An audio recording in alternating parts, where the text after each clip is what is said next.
Oke, sudah? Sudah, Bu. Oke, saya lanjutkan. Jadi dalam satu kawasan apa landfill ya, di sini ada untuk nomor satu di sini ada waste control. Artinya apa? Jadi truk yang masuk ke sini tuh biasanya ada semacam jembatan timbang gitu ya. Jembatan timbang berapa kapasitas yang masuk ke dalam kawasan ini. Kemudian untuk yang kawasan nomor 2 ini adalah landfill areanya, berarti kan tempat pembuangannya itu ya. Di sini ada truk yang masuk itu tadi, kemudian melakukan aktivitasnya yaitu pembuangan akhir atau sampahnya itu tadi. Kemudian di sini ada ekskavator gitu ya. Biasanya kalau saudara pernah lihat di apa? Di mana? Di tempat pembuangan akhir gitu ya, ekskavatornya tuh ya fungsinya sebenarnya untuk meratakan atau mengatur gitu ya sampah yang masuk ke situ. Kemudian di nomor 3 itu ada yang namanya septic system ya. Jadi itu juga untuk tempat pembuangan tapi yang dikubur gitu juga. Kemudian ada 4 itu ada gas recovery atau metan. Nah biasanya dari septic system, di septic system itu kan juga kadang ada sampah-sampah industri rumah tangga, bukan industri rumah tangga ya, dari rumah tangga yang dia itu bisa diproses ya, biasanya dibuat pupuk kompos atau dibuat biosolar gitu ya. Nah, di sini kan hasilnya bisa dibuat energi, yaitu metannya diambil ya. Nah, di sini ada gas recovery atau penyimpanan metannya. Kemudian untuk yang nomor 5 ini biasanya adalah jadi tempat-tempat yang sudah ditimbun sebelumnya. Jadi di sini biasanya bekas ini ya, bekas landfill area itu juga direboisasi atau dibuat penghijauan kembali gitu ya, tanahnya dipakai kembali. Kemudian nah, ini ada environmental chemicals treatment ya. Kalau kita punya limbah cair, kalau tadi itu kan solid waste. Nah, kalau ini adalah environmental chemicals-nya dalam bentuk liquid ya, dalam bentuk liquid waste. Di sini ada yang namanya wastewater treatment plant. Ada beberapa step ya di sini, ada primary, ada secondary, kemudian ada tertiary. Untuk yang primary ini biasanya itu menggunakan physical treatment itu ya dia macam-macam, ada filtering, ada sieving, ada settling. Filtering itu maksudnya disaring terlebih dahulu kalau ada padatan-padatan yang terikut dalam limbah cair itu tadi. Nah, itu difilter atau disaring ya. Kemudian ada sieving. Sieving itu jadi dia skalanya lebih kecil lagi dari filtering. Kalau filtering itu kan limbah-limbah yang besar-besar ukurannya. Nah, kalau sieving ini dia lebih ke yang ukuran untuk yang padatan yang lebih kecil. Dan yang terakhir adalah untuk yang bukan yang terakhir dari proses ini ya, dari proses primary sebenarnya itu ada yang namanya settling. Settling itu pengendapan. Jadi kalau misal masih ada padatan-padatan kecil ya, itu disettling, diendapkan ya.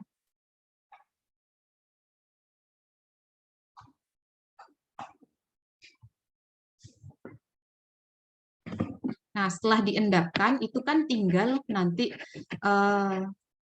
apa? Effluent itu untuk yang liquidnya yang sudah tidak mengandung padatan ya. Itu disebut sebagai effluent. Jadi untuk yang padatan yang sudah tersettling itu tadi kan ini kan settling itu kan nanti ada padatan yang apa ya terendapkan di sini ya, di primary ya. Nah solidnya itu tadi dia masuk ke digestion sini untuk yang pembuangan akhir ya. Kan ini namanya sludge. Kenapa di sini namanya sludge? Karena dia padatan-padatan kecilnya itu kan kalau masih tercampur dengan liquid, itu kan dia bentuknya seperti lumpur gitu ya. Makanya dia masuk ke digestion ini. Nah, kemudian di digestion ini merupakan kumpulan atau akumulasi dari semua proses ini ya, dari 3 macam proses di sini ya. Dari primary dia solidnya nanti ke digestion. Nah, kemudian untuk yang secondary dia menggunakan metode biological ya. Kalau biological berarti kan dia memanfaatkan bakteria dan mikroorganisme untuk decompose, artinya dia menguraikan ya bakterinya itu tadi, menguraikan apa namanya padatan-padatan yang dia tadi itu tidak bisa didegradasi dengan menggunakan chemical ya. Biasanya dia menggunakan bantuan bakteri untuk mendegradasi atau menguraikan. Jadi solid-solid tadi itu yang ukurannya masih besar itu diuraikan kembali di secondary treatment ini. Jadi dia kalau sudah diuraikan menjadi limbah yang sudah tidak berbahaya kan ya, ikut ke liquidnya, sedangkan solidnya itu nanti juga akan tergabung di digestion ini, dikumpulkan di digestion ini.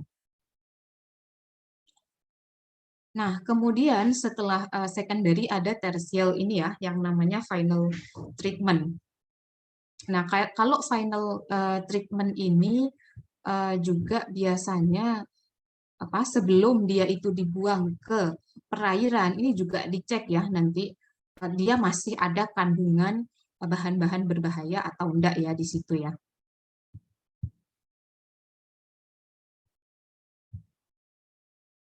Nah, biasanya treatment yang digunakan itu menggunakan chemical.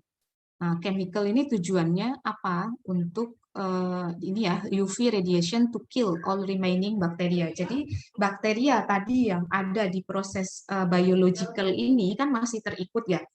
Nah, ini ditreatment dengan menggunakan UV ya sebelum dia itu dibuang ke perairan.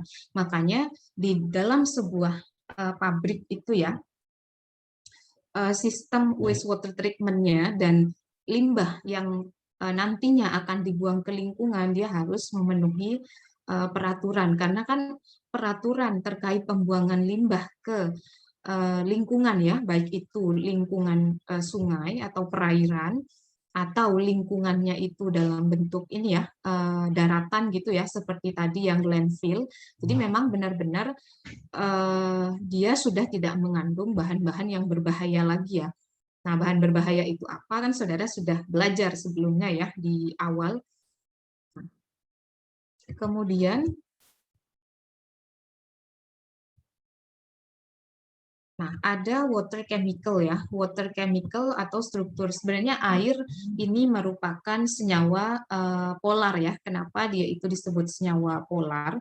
Karena kan dia bisa sebagai pelarut general ya, artinya hampir atau mostly semua padatan itu hampir bisa terlarut dalam air ya, karena dia itu sifatnya yang polar. Polar artinya dia cocok dengan berbagai macam padatan ya. Nah, kategori penggunaan air, nah ini ada macam-macam, ada air minum, ya pasti itu ya, ada untuk sanitasi, ada untuk irigasi, ini biasanya untuk keperluan di pertanian gitu ya. Kemudian juga memang sebagai habitat makhluk hidup ya. Kemudian juga industri ya, pasti industri itu selalu membutuhkan air ya, makanya di industri juga ada yang namanya wastewater treatment itu tadi. Kemudian untuk air ini juga bisa digunakan untuk pembangkit listrik ya, digunakan untuk menggerakkan turbin ya, sehingga generatornya itu bisa menghasilkan listrik. Nah, ini ada beberapa parameter kualitas air. Kalau tadi kan kita sudah membahas terkait sampah atau waste dalam bentuk solid, kemudian waste dalam bentuk liquid. Nah, ini karena waste dalam bentuk liquid itu nanti dibuangnya ke perairan ya. Nah, ini kan harus tahu kualitas air atau parameter apa saja yang menentukan bahwa air ini nih kualitasnya bagus apa enggak gitu ya. Jadi ada 3 macam parameter ya di sini, ada parameter fisika, kimia, dan biologi. Kalau fisika itu kan berarti kelihatan fisiknya seperti apa, karena kan fisika, berarti fisiknya itu seperti apa kelihatannya. Jadi kalau fisik berarti kan bisa kita tahu ada yang namanya kecerahan dan kekeruhan. Kalau air itu kan warnanya keruh ini, warnanya enggak keruh gitu kan. Oh, air sungainya lagi keruh gitu kan. Kalau saudara melihat kualitas dari air kalau parameter fisikanya. Kemudian juga ada warna. Warnanya, kalau air itu warnanya apa? Putih apa bening? Bening, Bu. Ya, Bu. kalau air itu bening ya warnanya. Jadi kan kadang ada kalau habis hujan di sungai itu warnanya itu karena kan materi bukan air yang mengalir ke sungai itu kalau habis hujan biasanya membawa material-material lumpur gitu ya sehingga mengubah warna dari air sungai itu ya. Nah, kemudian ada konduktivitas. Konduktivitas itu kemampuan untuk menghantarkan listriknya ya untuk air, dan kemudian ada salinitas juga. Ini nanti saya breakdown satu-satu penjelasannya. Kemudian ada parameter kimia. Kalau parameter kimia berarti kan sifat kimia dari air itu sendiri ya.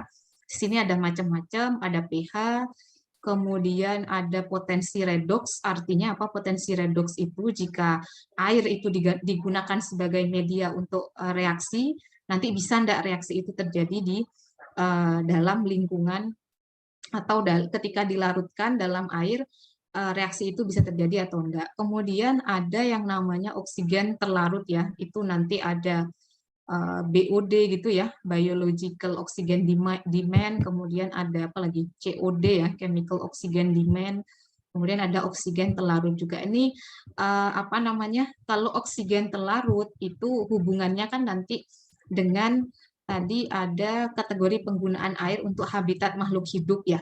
Nah, kalau dia itu digunakan sebagai habitat makhluk hidup berarti kan harus tahu kadar oksigennya di situ ya. Kalau tidak ada oksigennya di situ kan berarti apa makhluk hidupnya tidak bisa bertahan hidup di situ ya. Dan kemudian juga ada kadar karbon dioksida, alkalinitas, kesadahan, dan bahan organik yang terlarut di dalamnya ya. Kalau untuk parameter biologi berarti kan berhubungan dengan makhluk hidup ya, pasti tidak jauh hubungannya dengan mikroorganisme dan mikroba patogen yang ada dalam air. Nah, ini saya bahas satu-satu terkait kekeruhan ya, tadi ada kecerahan dan kekeruhan. Nah, ini biasanya disebut sebagai turbidity, dan alat ukurnya itu dia menggunakan turbidimeter ya. Untuk satuannya dari turbidimeter ini adalah turbiditas atau setara dengan 1 mg per liter SiO2. Nah, kemudian ada juga selain turbidimeter, dia bisa juga menggunakan nevelometrik. Sebenarnya hampir sama ya prinsip kerjanya antara turbidimeter ini dengan nevelometrik. Kalau nevelometrik ini satuannya adalah NTU atau nevelometric turbidity unit. Sebenarnya juga menentukan kadar kekeruhan dari air ya. Tapi biasanya yang sering dipakai itu adalah turbiditas. Turbiditasnya berapa gitu ya. Jadi kalau semakin tinggi turbiditasnya berarti kan dia semakin keruh. Dan sedangkan kalau dia kebalikannya, kalau semakin rendah, maka kekeruhannya juga semakin rendah. Artinya apa? Kekeruhan itu kan menunjukkan ini ya, menunjukkan banyaknya padatan yang ada di situ ya. Nah, ini penyebabnya ada bahan organik dan anorganik yang tersuspensi dan terlarut. Nah, ada lumpur, ada pasir halus, ada ada mikroorganisme juga ya yang ada di situ. Jadi penyebabnya dari kekeruhan itu kan pasti ada solid di situ ya. Semakin banyak solidnya berarti kan semakin keruh juga si airnya. Ya, kebalikannya itu juga tadi. Nah, kenapa kekeruhan ini penting ya? Maksudnya itu kadar kekeruhan ini penting dipelajari karena kan kalau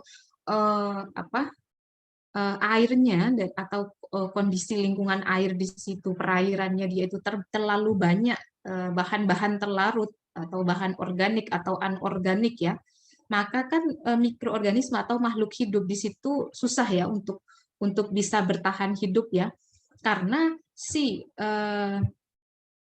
padatan itu tadi akan mengganggu cahaya yang bisa masuk ke dalam perairan ya. Jadi kalau tidak ada cahaya yang masuk ke perairan berarti proses fotosintesis di dalam perairan itu kan akan terganggu juga ya. Makanya makhluk hidup yang ada di sana tidak bisa mendapatkan oksigen yang cukup. Oke, sejauh ini ada pertanyaan biar tidak ngantuk kita diskusi. Bu, izin bertanya. Ya, silahkan. Eh kayak keadaan di mana air laut itu nggak menyatu gitu loh, Bu. Kayak ada dua warna itu penjelasannya bagaimana ya, Bu? Gimana tadi? Ada air laut yang nggak menyatu Ya, ya? kan ada, Bu, kayak kondisi di mana air laut itu satunya coklat, satunya biru gitu loh, Bu. Oke. Ya, itu bagaimana penjelasannya? Kelihatannya ada Ya. kaitannya sama turbidity deh. Ya, kalau yang warnanya coklat berarti turbidity-nya gimana? Mungkin tinggi ya, Bu. Ya, berarti kan tinggi Tinggi, dari Bu. warnanya.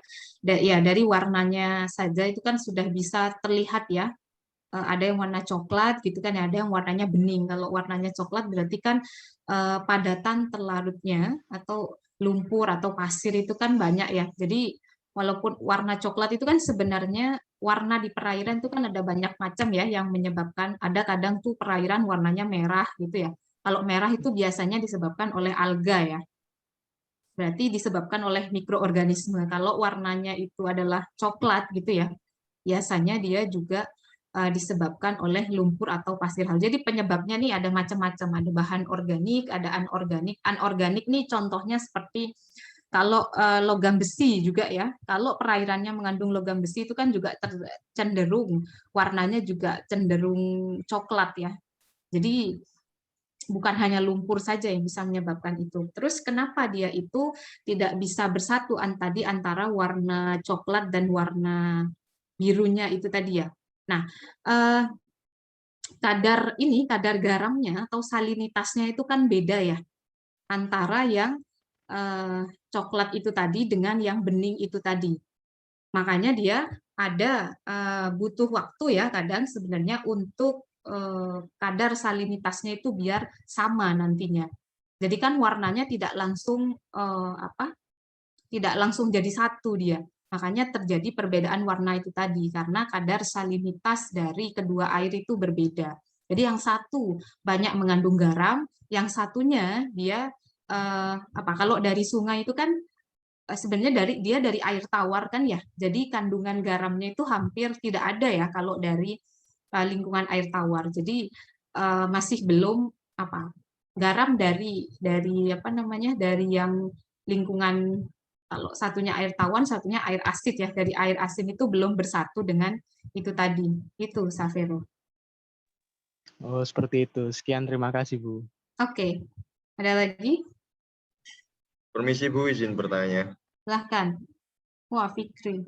Wih. Bu, untuk kekeruan ini juga apakah berpengaruh untuk pembangkit listrik tenaga air, Bu? Untuk Terima apa? kasih. Pembangkit listrik, Bu. Kekeruhan ya? Ya. Ya, oke. Biasanya air yang digunakan di pembangkit listrik ya, khususnya biasanya kan kalau terpakai tenaga air dia menggunakan untuk menggerakkan turbinnya itu ya listriknya. Nah, airnya itu biasanya diambil dari laut ya. Nah, sebelum dia itu dipakai, dia kadar garamnya harus benar-benar sudah tidak ada. Jadi itu kan kadar garam aja harus benar-benar tidak ada ya, apalagi kotoran-kotoran ini ya. Jadi benar-benar harus ditreatment terlebih dahulu untuk digunakan. Karena bahan dari turbin ya, turbin itu kan dia kalau airnya yang digunakan itu masih mengandung bahan-bahan organik, dia kan akan merusak turbinnya. Dan turbin itu mudah terkorosi ya. Nah, kalau kualitas air yang digunakan itu kurang bagus, berarti kan akan merusak turbinnya. Seperti itu. Makanya kalau di garam itu kan ada Cl-min ya. Ada Cl-min, ada Na dan bukan padatan dan ion-ion yang lain ya. Nah, itu harus dihilangkan terlebih dahulu. Apalagi Cl-min itu kan penyebab korosi yang paling menyebabkan kalau ada Cl, ada klor, berarti korosinya semakin cepat terjadi. Jadi benar-benar air yang digunakan untuk menggerakkan turbin itu yang sudah tidak mengandung ion-ion logam itu tadi. Itu Fikri. Maaf Bu, izin bertanya. Itu kan Ya, kata silakan. saya tadi kan kalau pakai air laut itu kan harus disterilkan dulu, Bu. Nah, itu kan kalau disterilkan pasti ada bekas dan sisa-sisa limbahnya. Lah itu limbahnya itu apakah diolah lagi atau hanya dibuang, Bu? Gimana? Gimana tadi? Limbah setelah sterilisasi air laut menjadi air tawar itu loh, Bu. Itu limbahnya diapakan? Apakah dibuang atau diolah lagi gitu? Oke.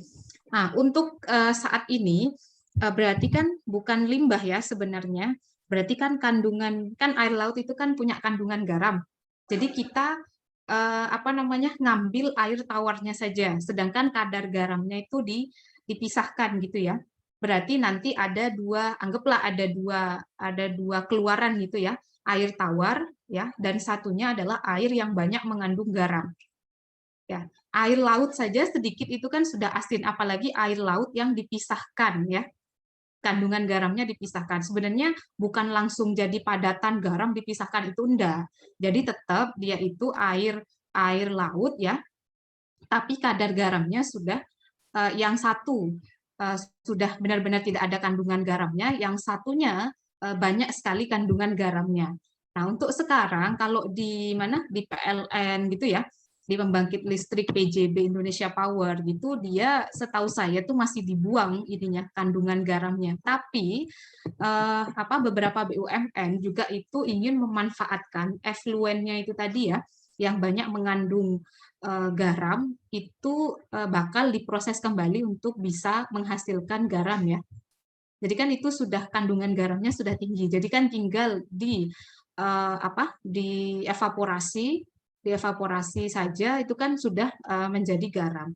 Nah, itu sekarang sedang dikembangkan alatnya untuk pembuatan garam dengan menggunakan mekanisasi ya, karena sekarang kan saudara tahu, apalagi Fikri ini orang mana? Orang Gresik atau bukan? Iya, Bu, Gresik. Nah, di Gresik kan banyak tuh lahan garam ya, apalagi di Manyar gitu ya, kan banyak ya, tahu enggak? Setahu saya yang banyak itu di daerah ini, Bu, Benowo. Ya, di Benowo atau Manyar itu sebenarnya juga ada. Itu kan kalau kita pembuatan garam masih konvensional kan ya, masih menggunakan evaporasi dengan menggunakan solar system ya. Jadi masih tergantung dengan cahaya matahari. Nah, ini teknologi baru ini sebenarnya ini masih dikembangkan ya di mana di PLN dan Indonesia Power kerjasama dengan dengan Pertamina ya kalau tidak salah itu. Saya ngikuti proyeknya.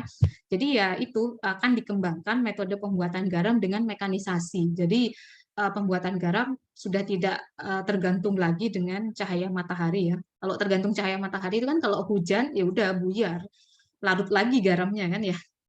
Nah, itu sekarang sudah mulai dikembangkan. Itu Fikri. Baik, Bu, terima kasih banyak. Oke, ada lagi?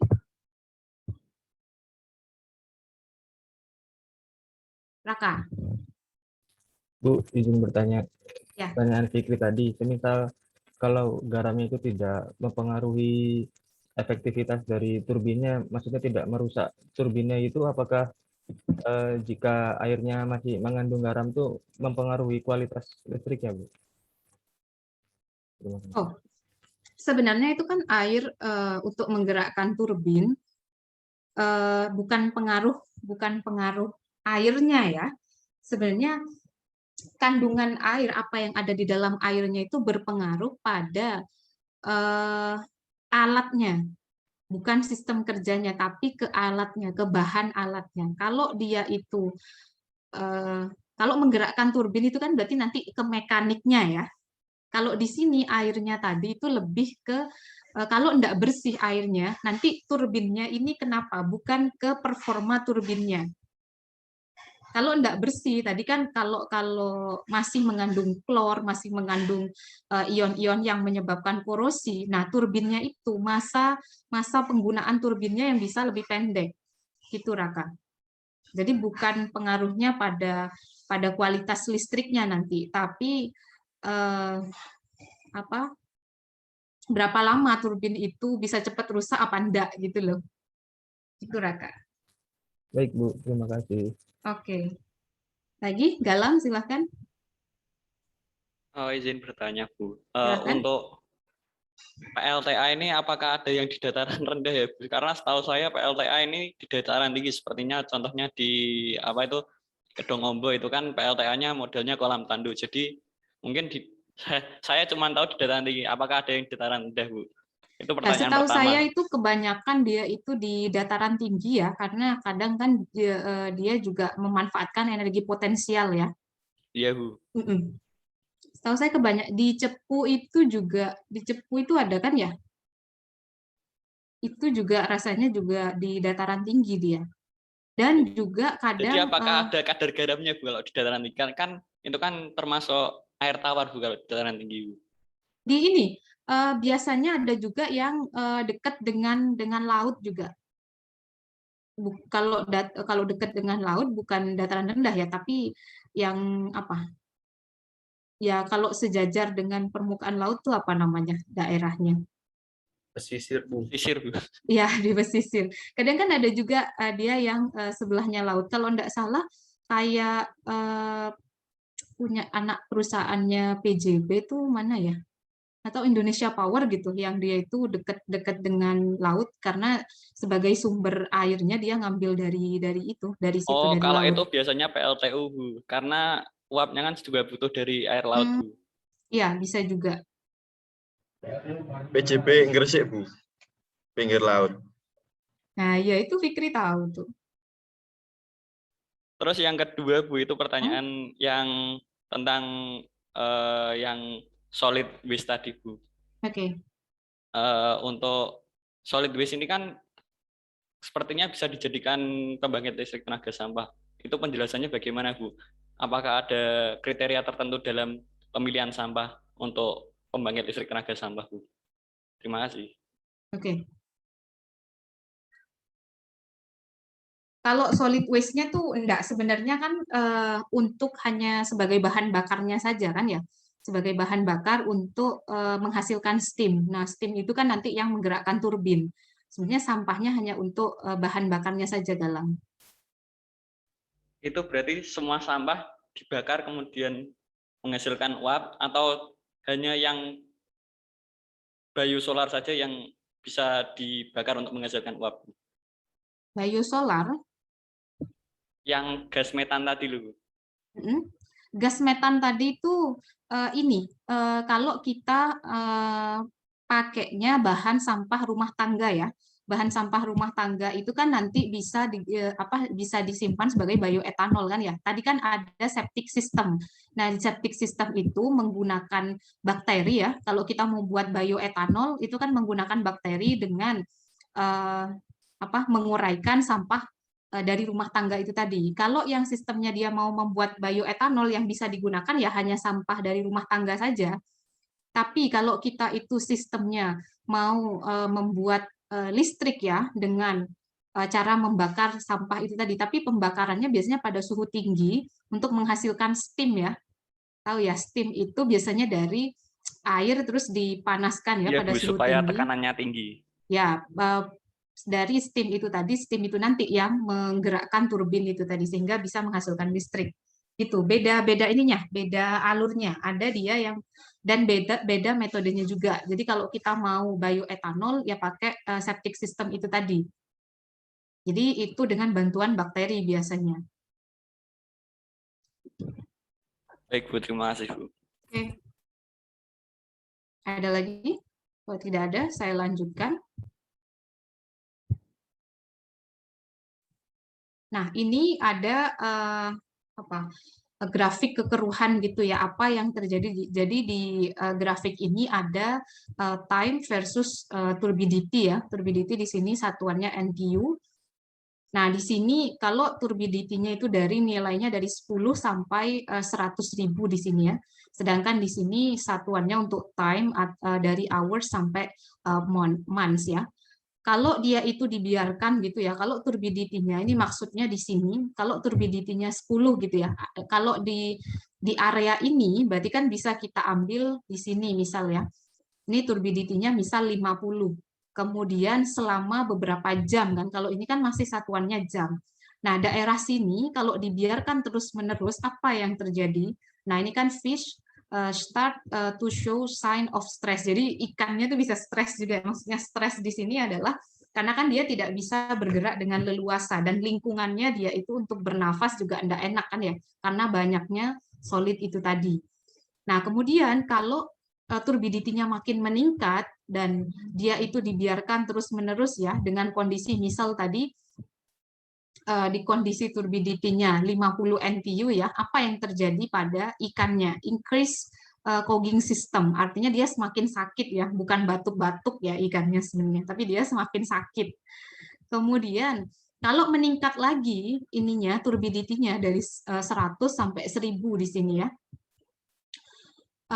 Ini juga increase respiration-nya jadi terganggu dari respiration ikannya karena ya terlalu banyak solid atau padatan yang terlarut di situ ya. Nah, kalau itu diteruskan gitu ya dengan tingkat turbidity yang tambah tinggi ya. Nah, itu bisa menyebabkan kematian pada ikan atau organisme yang ada di perairan itu. Jadi tidak hanya ikan ya yang ada di dalam perairan, dan di dalam perairan itu juga kan tingkat adaptasinya ya. Ada yang bisa bertahan dengan turbidity mulai dari 100 gitu ya, ada kan organisme yang dia memang tidak bisa bertahan di situ. Kemudian itu biologi, jadi saya tidak terlalu banyak membahas ya. Kemudian ada warna. Nah, ini tadi ada beberapa kriteria warna tadi ya, kita sempat bahas. Kalau warna itu kan bisa kita lihat langsung, oh ini tadi yang Safero tanya itu kan, oh ini warnanya ada yang warnanya coklat, kemudian ada yang warnanya bening gitu ya. Nah, ini ada beberapa penyebab warna di perairan. Ada yang kalau disebabkan oleh bahan organik ya, ini biasanya warnanya kecoklatan. Bahan organik itu ya apa aja, ada tanin, ada lignin. Kalau lignin ini biasanya dari ini tumbuh-tumbuhan atau ininya apa? Bisa dari daunnya, bisa dari kayunya gitu ya. Nah, ini kan dia mengandung lignin, bahan organik. Kemudian ada humus dari dekomposisi tumbuhan. Jadi tumbuhan yang biasanya itu kan kalau ada pohon atau daunnya itu jatuh ke perairan, itu kan dia nanti kan akan terdekomposisi kan ya. Kalau dia itu organik, tapi kalau anorganik, misal seperti plastik itu kan tidak akan terdekomposisi sampai waktu yang sangat lama.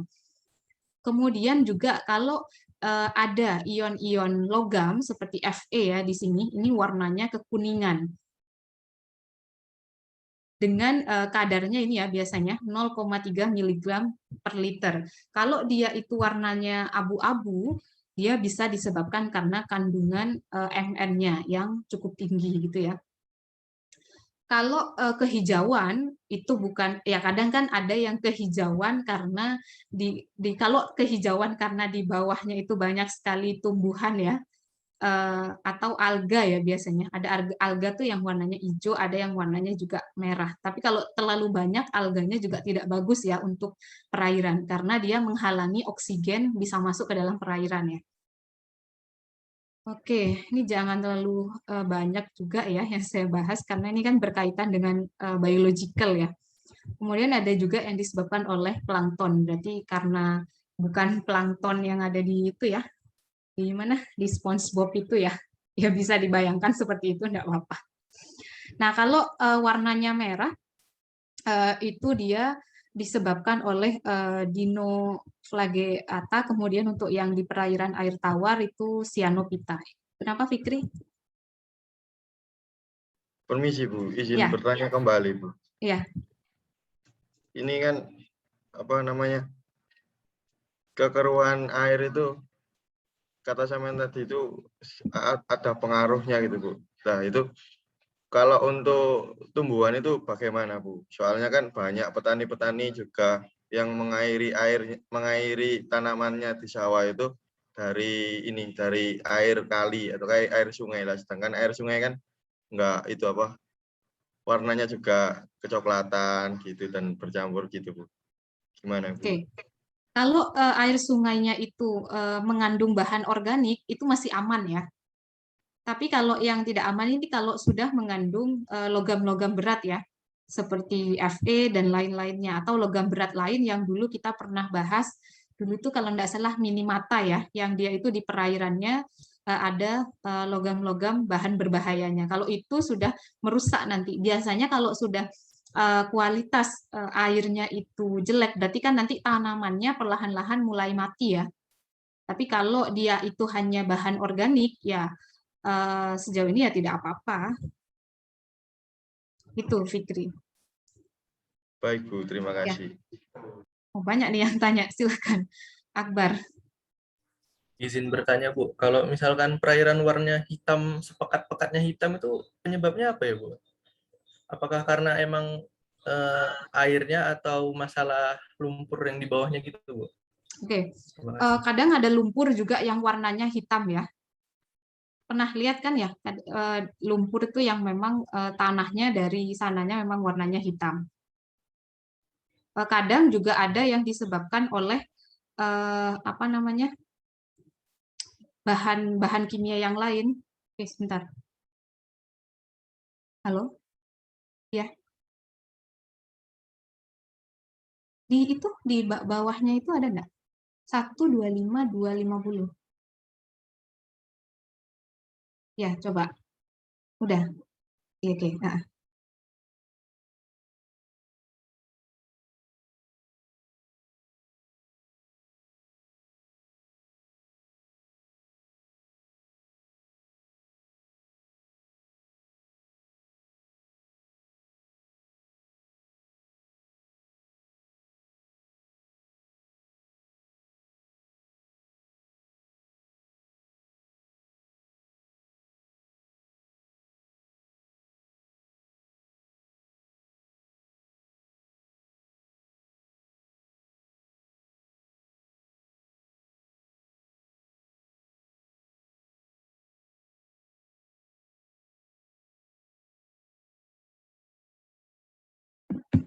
Oke, tadi di pertanyaannya Akbar sudah terjawab belum Akbar? Atau masih ada konfirmasi lagi Akbar? Konfirmasi lagi Bu, kan Ya, silakan. yang hitam, perairan hitam-hitam nih kalau di dekat rumah saya itu biasanya ini Bu, sebelum laut itu kan ada bakau-bakau Bu. Nah di bakau-bakaunya itu benar-benar hitam kali, kayak oli gitu Bu. Itu penyebabnya kenapa Bu? Kok bisa sampai hitamnya tuh hitam pekat sekali gitu Bu? Nggak ada coklatnya gitu, hitam, nanti dia bermuara ke laut. Apa itu tidak menyebabkan pencemaran Bu di lautnya gitu? Atau sebelum ke situ dia asalnya dari mana? Asalnya pertama itu ini Bu, dari parit-parit rumah-rumah gitu Bu, parit-parit rumah-rumah, baru jadi kayak aliran gitu Bu, aliran ke bakau baru ke laut gitu Bu. Masa gara-gara aliran perumahan sampai hitam gitu Bu?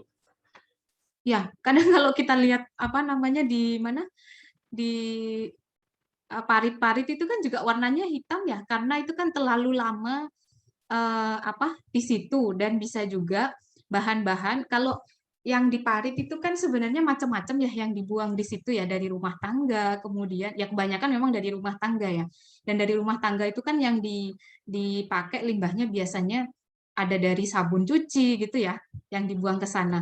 Nah, bisa jadi sabun-sabun cuci yang mengandung bahan-bahan non organik itu tadi dia diuraikan oleh mikroba-mikroba, dan kadang baunya juga mengeluarkan bau yang kurang enak kan ya, karena dia sudah diuraikan. Nah, karena penguraian itu tadi dia jadi berubah warna itu tadi. Makanya ketika terbawa oleh aliran air, dan kadang bertahan di situ selama beberapa waktu tertentu kan ya, kalau memang alirannya tidak deras kan dia tidak bisa terbawa.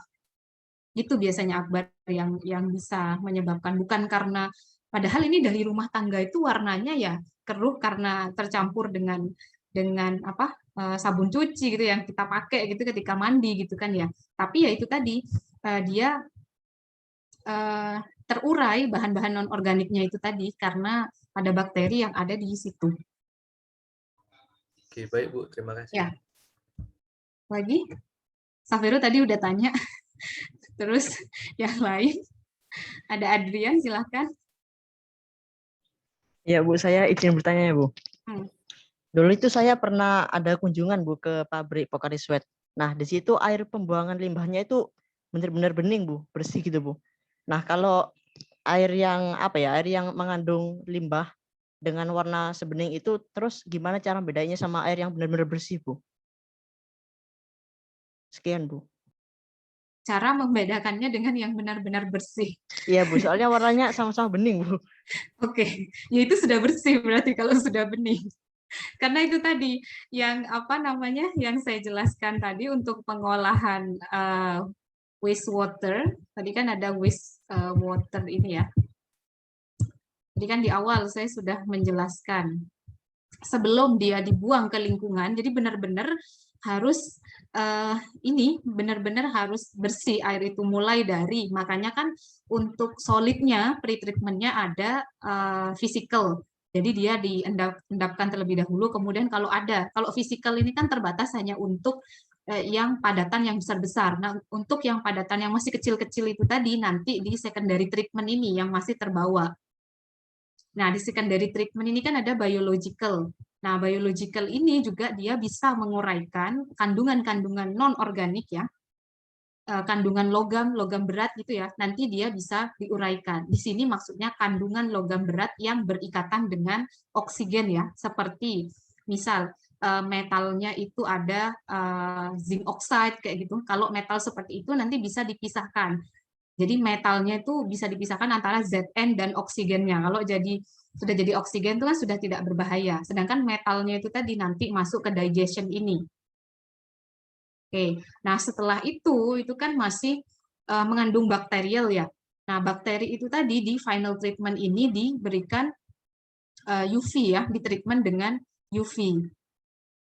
Nah UV itu untuk membunuh bakteri yang ada di secondary treatment itu tadi, baru dia dibuang ke perairan. Walaupun dia bersih, it doesn't mean dia itu bisa kamu minum, ya. Itu maksudnya bisa di waste ke lingkungan perairan ya, gitu. Jadi skalanya masih skala untuk dibuang ke lingkungan, seperti itu Adrian. Tapi kalau itu kan hanya untuk melihat dari penampakan fisiknya saja kan ya, oh ini udah bening gitu kan. Sedangkan dari segi sifat kimianya itu nanti di lab itu sebenarnya juga dites ya. Oh ini benar nggak sih limbah organiknya tuh udah habis gitu. Nah itu biasanya sebelum dibuang ke lingkungan juga chemicalnya itu juga dicek. Seperti itu, Adrian. Baik Bu, terima kasih atas jawabannya Bu. Oke. Kemudian Hasya. Iya Bu, izin bertanya. Kan akhir-akhir ini tuh ada kasus minyak tumpah ya Bu di laut. Nah, kasus itu kan tentu saja mempengaruhi lautan ya Bu, ekosistem lautan. Nah, itu tuh gimana ya Bu cara penanganan kasusnya Bu, biar nggak terlarut-larut limbahnya gitu Bu. Oke. Biasanya itu ada yang menggunakan physical ya. Kalau physical itu kan berarti menggunakan sebuah benda gitu ya. Itu treatment fisik. Biasanya itu ada alatnya tuh semacam spons gitu, yang dia itu disebar di perairan, dia kan bisa menyerap minyaknya saja. Dan kemudian bisa juga menggunakan treatment biological. Ada bakteri itu yang bisa menguraikan hidrokarbon. Jadi contoh itu ada bakteri yang namanya Azotobacter bakteri atau Azorobacter bakteri ya. Dia itu bisa menguraikan kandungan hidrokarbon yang ada di perairan. Ya, yang tadi tumpahan minyak itu tadi. Jadi diuraikan sama bakteri. Seperti itu Mbak Hasya. Ya, baik Bu, terima kasih. Oke. Last, Reza, silakan. Mohon izin bertanya Bu, itu ke slide yang selanjutnya Bu.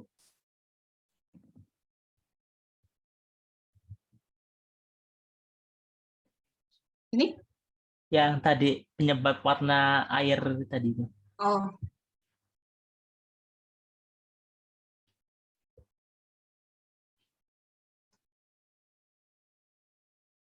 Oke.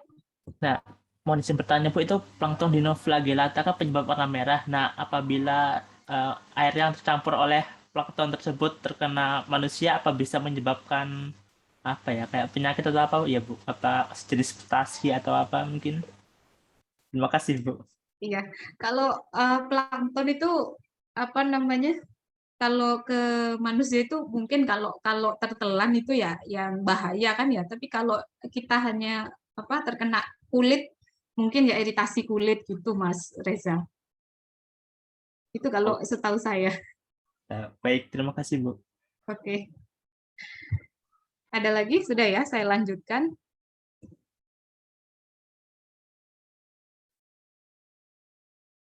Nah, ini ada nilai warna pada air ya. Kalau tadi kan kita membahas penyebab warnanya kan ada macam-macam. Tapi kalau alaminya air itu kan dia tidak berwarna ya.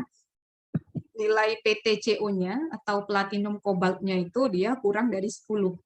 Sedangkan kalau dia itu di rawa-rawa ini warnanya sekian ya. Ini tidak perlu saya perbanyak juga. Nah, ini sorry. Nah, tadi kan ada parameter chemical ya. Di sini ada, tadi kan ada parameter fisik, ada parameter kimia. Nah, untuk parameter kimia itu tadi ada konduktivitas, ada pH, ada salinitas gitu ya. Nah, kalau konduktivitas itu dia daya hantar listriknya ya. Jadi kemampuan air itu untuk bisa menghantarkan listrik. Nah, semakin banyak garam-garam terlarut yang dapat terionisasi, semakin tinggi nilai DHL-nya, karena ion-ion itu tadi kan ya, yang bisa membantu untuk menghantarkan listrik. Nah, untuk asam basa, garam itu adalah konduktor yang baik ya, karena dia mengandung ion-ion terlarut yang ada di situ. Kemudian untuk bahan organik ini ada sukrosa, benzen, dan lain-lainnya ya. Ini penghantar listrik yang buruk, karena kalau bahan organik seperti sukrosa, dia kan ketika dilarutkan dalam air, dia kan tidak akan terionisasi ya. Jadi dia hanya larut saja kan ya, kalau biasanya saudara bikin air gula ya, melarutkan gula gitu kan, ya hanya larut, bukan terionisasi. Kalau saudara melarutkan garam, itu kan NaCl, berarti kan Na-nya jadi Na+, kemudian Cl-nya menjadi Cl- ya. Di situ ada ion-ion sehingga bisa menjadi konduktor yang baik ya. Kemudian untuk salinitas itu merupakan konsentrasi total ion dalam perairan dan biasanya juga satuannya dia gram per kilogram atau per mil ya. Material padat karena kan dia salinitas, berarti seberapa banyak kandungan garam gitu ya yang ada di situ.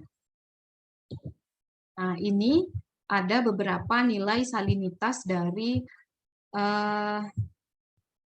beberapa macam perairan ya. Ada perairan tawar, ada payau, dan perairan air laut. Berarti kan perairan air laut ini, yang bawahnya ini ketutupan. Ini yang paling tinggi ya, dan perairan air laut juga kan kandungan garamnya juga sangat tinggi.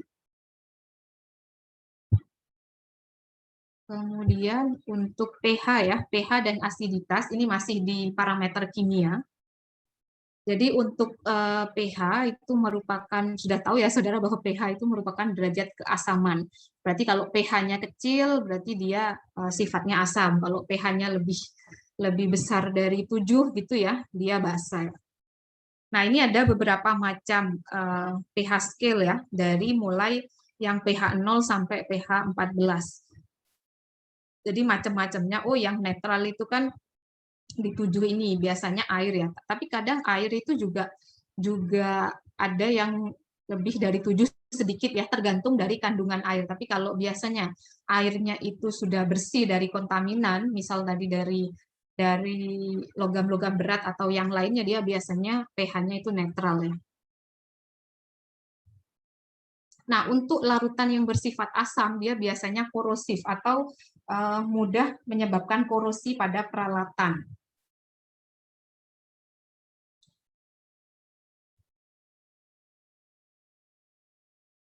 Untuk ini sudah ya tadi, untuk yang basa dan asam, saudara juga sudah tahu ya. Dan untuk nilai pH air itu biasanya berentang kurang. Kalau pH airnya itu kurang dari 5 atau lebih besar dari 9, artinya dia terlalu asam ya, atau terlalu basa ya. Maka yang akan terganggu adalah kehidupan biota air yang ada di situ ya. Artinya makhluk hidup yang ada di situ kan akan terganggu. Dan juga tidak layak digunakan untuk keperluan rumah tangga. Oke, ada pertanyaan? Sorry, 3 menit lagi ini harus saya akhiri. Bu, izin bertanya. Ya, silahkan. Itu kan kadang ada iklan yang airnya pH-nya tinggi-tinggi itu loh Bu, yang alkalin itu. Berarti lah kalau misalkan airnya pH 9 gitu, dia punya iklan kayak gitu. Sama aja kita minum baking soda lah. Biasanya itu 8 paling enggak ininya, apa namanya, batasnya. Enggak mungkin dia itu 9. Apakah masih tetap aman, Bu? Mereka masih produksi seperti itu? Ya, apa namanya, pH 8 itu kan, pH 8 atau 7 lebih itu kan sebenarnya agar bisa sama dengan pH darah kan ya. Sehingga kalau minum itu biar tidak mudah dehidrasi kan ya. Sebenarnya pH itu ininya pengaruhnya ke dalam tubuh. Oh, tujuannya untuk menyeimbangkan pH dengan Ya, darah gitu ya, Bu, menyeimbangkan berarti ya? pH-nya dengan darah. Oh, terima kasih, Bu. Oke. Ada lagi?